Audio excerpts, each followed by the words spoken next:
Thiago, ele foi afastado no passado pela CBF por não ter acionado esse mesmo árbitro de campo para dizer, cara, esse pênalti não existiu. O VAR de Palmeiras e São Paulo não deveria estar apitando porque já havia sido afastado no ano passado pelo mesmo erro e errou novamente no jogo e gerou toda essa polêmica. Agora, quem marcou o pênalti que gerou a reclamação? Flávio Rodrigues de Souza. Era a mesma dupla. A Federação Paulista escalou hoje como dupla os mesmos que protagonizaram um jogo no ano passado entre o time do Rio e o time da Bahia. Jogo esse que gerou um afastamento do árbitro de vídeo por não ter chamado o árbitro de campo para corrigi-lo. E hoje repetiu o erro. A CBF e a arbitragem estão conseguindo tirar a graça do futebol. A gente vê um clássico, Palmeiras e São Paulo. A gente vê um clássico que é semifinal de Campeonato Paulista, colocaram o Palmeiras na final. E aqui eu quero dizer uma coisa, Palmeiras foi melhor no jogo. Palmeiras mereceu passar. Agora, não dessa forma. Não dessa forma vagabunda que a gente viu hoje no Allianz Parque, Mauro César Pereira. Bora então conferir com detalhes essa polêmica, porque o árbitro realmente errou, o VAR não chamou quando deveria no pênalti pro Palmeiras, e o Mauro César trouxe a informação de que ele já havia sido afastado pelo mesmo erro no ano passado, ou seja, não deveria estar apitando nesse jogo. Já deixa seu comentário, vamos botar fogo nessa discussão aqui, será que foi pênalti ou não? Vamos entender. Do jeito que ele gosta, partiu! Notícias quentes, polêmicas e opiniões é aqui no Seleção da Depressão. Inscreva-se agora, deixa o like e compartilha com aquele amigo que sofre torcendo pro time errado. Bora pra notícia. Os caras estão conseguindo. Se não tirarem o poder da CBF, se essa liga não sair rápido, as coisas só vão piorar, Mauro. É muito surreal um pênalti como esse não ser chamado pelo VAR.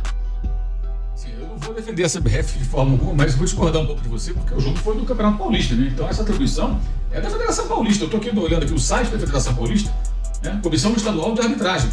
O argentino Patrício Lustó é o presidente, a ex-árbitra Silvia Regina de Oliveira é analista de arbitragem e tem ainda o vice-presidente, que é o Edilson Corona. Todos ex-árbitros, né?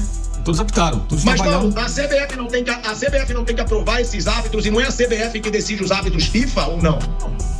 Ela indica os árbitros FIFA, mas quem escala para esse jogo é a Federação Paulista de Futebol. É o senhor Patrício Lustó, que é argentino e que está fazendo um bom trabalho, nota-se, né? Agora tem uma história interessante aqui, que é o seguinte: no ano passado, estou vendo aqui no site GE, 27 de outubro do ano passado, CBF afasta árbitros que fizeram VAR em Flamengo, Juventude e Vitória Fluminense. O árbitro de Vitória Fluminense, que foi afastado, foi árbitro de vídeo. Ele ia trabalhar no jogo da Série B, no jogo na rodada seguinte, foi afastado. O nome dele, Rodrigo Guarizo Ferreira do Amaral, o VAR de hoje. Por quê? Porque foi marcado um pênalti. Deixa eu chegar aqui foi Vitória Fluminense, né? Foi marcado um pênalti do Lima do Mateuzinho, um pênalti inexistente, eu lembro disso. Foi até o que decretou a vitória, o triunfo do Vitória sobre o Fluminense no final do jogo. Os tricolores reclamaram horrores e tudo mais. Até o central do apito achou que o pênalti foi mal marcado. Eu tô vendo aqui, o central do apito não concordou com a marcação. E aí foram afastados dois árbitros de vídeo, o de Flamengo e Juventude, reclamações do pessoal do Juventude, e esse árbitro de vídeo de Fluminense e Vitória, que era o Rodrigo Guarizo, que trabalhou hoje. Agora, quem marcou o pênalti que gerou a reclamação? Flávio Rodrigues de Souza. Era a mesma dupla. A Federação Paulista escalou hoje como dupla os mesmos que protagonizaram um jogo no ano passado entre o time do Rio e o time da Bahia. Jogo esse que gerou um afastamento do árbitro de vídeo por não ter chamado o árbitro de campo para corrigi-lo. E hoje repetiu o erro. No meu entendimento, os caras simplesmente eles não sabem o que é futebol. Entenda bem, o camarada vai lá, faz o curso, aprende as regras, mas ele não sabe o que é o jogo. Ele não entende o que é um contato faltoso, o que é um contato normal, o que faz parte do jogo, o que não faz parte. Então ele interpreta de uma maneira muito peculiar dele, de um sujeito que não sabe o que é o jogo. Aí apitou na várzea, apitou aqui, ali, mas não aprendeu, vai aprender nunca. Ele não sabe o que é o jogo. E outro ponto também que eu não concordo contigo, Thiago, é com relação ao Vitor Roque. Ele se jogou, ele mergulhou. E ele não queria jogar. Ele ficou de joelhos depois esperando a marcação. Ele não levantou para jogar. Ele se jogou. Então não vamos também que tirar aqui a responsabilidade do jogador Caicai, não. O jogador Caicai. Ele foi Caicai como o Neymar foi na Copa de 18 e virou meme mundial. Ele se jogou deliberadamente para cavar o pênalti e ganhou esse presente. A estreia dele do Palmeiras está marcada não por um gol, mas por ter cavado um pênalti. Ele cavou. E o árbitro foi lá e marcou. E ele fica de joelho esperando a marcação. Ele não levanta pra jogar. Ele fica esperando, ouve o apito. Opa, que maravilha, ganhou um pênalti. O Arboleda recolhe o pé.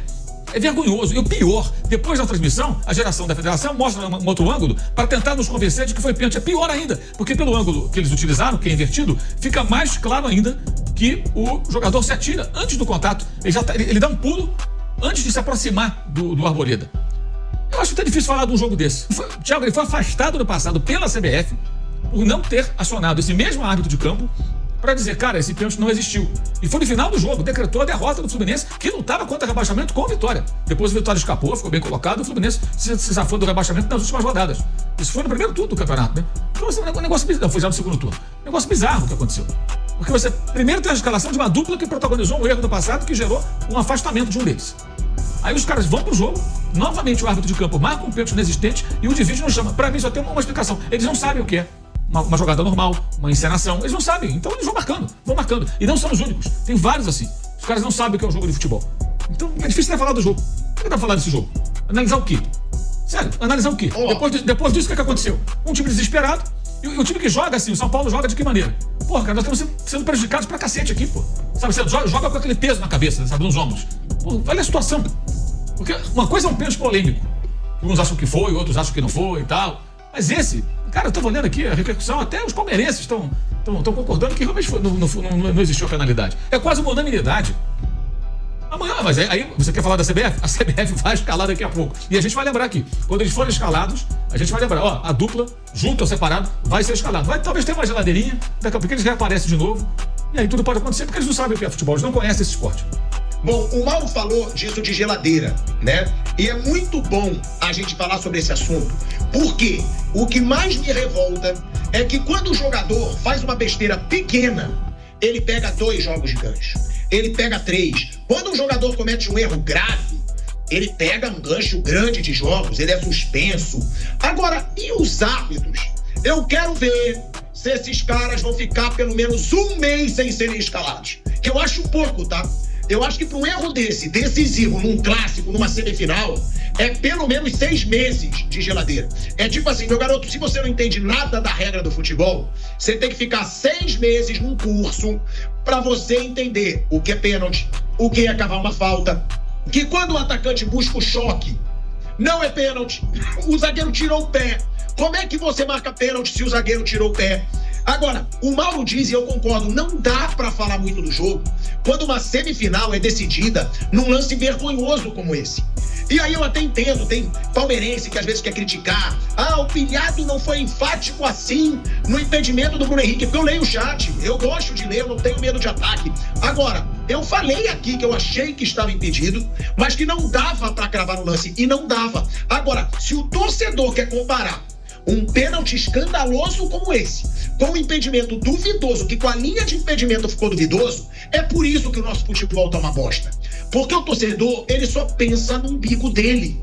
Cara, o palmeirense tem que enxergar que um dia vai ser contra ele, como já aconteceu várias vezes. Não dá pra levar um lance desse na normalidade.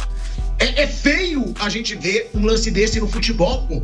É só isso que a gente precisa falar. E é claro, que bom que eu nunca vou ligar pra opinião dos outros enquanto eu estiver nesse programa. Porque senão não tem programa. Se for pra chegar aqui e elogiar e falar, nossa, passou, sem falar de um escândalo de arbitragem, significa que eu sou um frouxo, significa que o Mauro é frouxo, significa que o Piperno é frouxo. Porque não dá. Não dá. Eu acho que até o palmeirense mais fanático, no fundo, ele pode me xingar hoje. E eu adoro esse clima. Eu gosto da resenha. Agora, ele sabe que não foi pênalti. Ele sabe que o São Paulo foi prejudicado hoje. Pois é, galera, o árbitro realmente não deveria estar apitando por conta de erros passados que eles já haviam cometido, né? Já haviam até sido afastados porque a federação reconheceu que já tinham errado. E até engraçado, né? Eles pegarem e escalarem esses caras novamente. Eu concordo muito com o Pilhado, porque quando o jogador erra, quando o jogador comete alguma coisa, né, que está fora aí dos padrões do futebol, o jogador é punido, o jogador pega gancho 5 dias, o jogador vai para julgamento, né, do STJD, e realmente, né, pros árbitros tem aquele negócio da geladeira, ele é afastado por um tempo, mas às vezes 1 ou 2 rodadas você já vê o árbitro apitando novamente, então é uma punição muito branda, né, para quem tá ali controlando, para quem tem o poder, né, de decidir uma partida, então realmente deveria haver uma punição maior, talvez o cara pegar um gancho aí de 3 meses, uma reciclagem, o cara talvez dar uma declaração, se explicar, né? Porque também tem isso, né, gente? O árbitro, ele apita ali, ele faz o que ele faz durante o jogo, mas depois ele não tem que dar explicação, ele não participa de uma coletiva de imprensa pra falar qual foi os critérios que ele utilizou pra tomar aquela decisão. Claro, né, que isso é por conta da imparcialidade, que ele deve ter até pra proteção, mas realmente, pra eles eu acho que fica fácil, né? Faz o que quer durante o jogo e depois não tem que dar explicação porque são digamos, uma autoridade, né? Entende? Mas eu quero saber a sua opinião, se você concorda com as opiniões dos comentaristas aí, se você concorda também com o que eu falei, deixa aqui embaixo, vamos fazer uma discussão saudável. Você concorda que foi pênalti, não foi pênalti? Você é a favor do afastamento dos árbitros, né, que cometem esse tipo de erro? Qual que é a sua opinião? Deixa aqui nos comentários. Não se esqueça de se inscrever no canal e também deixar o seu like, porque isso ajuda demais, tá bom, gente? Até a próxima.